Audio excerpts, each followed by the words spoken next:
লোকালয়ে বাঘের পায়ের ছাপ, আতঙ্কে সুন্দরবনের গ্রাম। সারাক্ষণ মনে হচ্ছে এই বুঝি বাঘ আসছে। পাথর প্রতিমার উপেন্দ্রনগরে ঘুম উড়েছে।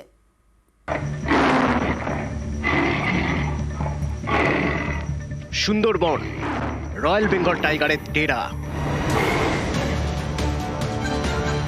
জঙ্গলে বাঘ আর জঙ্গলের পাশের গ্রামে আতঙ্ক, কারণ গ্রামের আশপাশের বিভিন্ন জায়গায় দেখা যাচ্ছে বাঘের পায়ের ছাপ।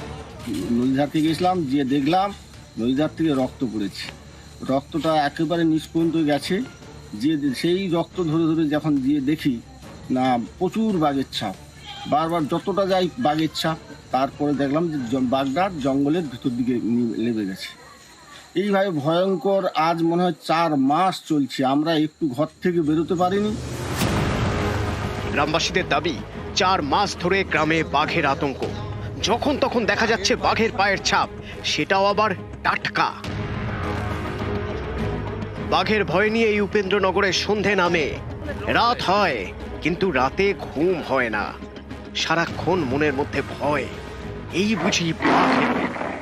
এলাকায় তো বাঘ ঢুকে যাচ্ছে, এটা নিয়ে একটু এনশিওর করতে হবে মানুষকে, যাতে বাঘ ঢুকবে না। সেটা আমি ফরেস্টার ডিপার্টমেন্ট, রেঞ্জার সাহেব এবং ডিএম সাহেবকে অনুরোধ করব। আমি আশা করব ঊর্ধ্বতন কর্তৃপক্ষ এটাকে খুব তাড়াতাড়ি সমাধানের সূত্র বার করবে, কারণ বাঘ নিয়ে সিদ্ধনগর গ্রাম পঞ্চায়েত এলাকাবাসীরা ভীত সন্ত্রস্ত।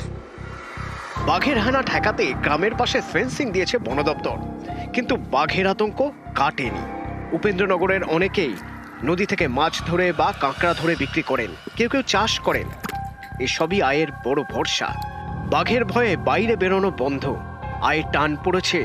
এভাবে আর কতদিন চলবে?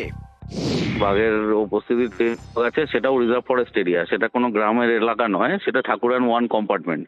গ্রামবাসীদের আতঙ্কিত হওয়ার কোনো কারণ নেই, কারণ আমরা বাঘের জন্য যে ঘেরাটোপ তৈরি করেছি দুঞ্চি, তাছাড়াও গ্রামের সাইডে ওই জঙ্গলের ঠাকুরান 1-এর সাইড দিয়ে যে গ্রামের এমব্যাঙ্কমেন্ট, সেই দিকটাও পুরো নাইলন নেট দিয়ে ঘেরা আছে। সুতরাং বাঘের গ্রামে ঢোকার কোনো সম্ভাবনা নেই। পাথর প্রতিমার উপেন্দ্রনগর গ্রাম ততষ্ট হয়ে রয়েছে বাঘের আতঙ্কে। দীর্ঘ 4 মাস ধরে তারা আতঙ্কে রয়েছে বলে এমনটাই অভিযোগ করছে। পাথর প্রতিমা থেকে বিশ্বজিৎ হালদার, নিউজ 18 বাংলা।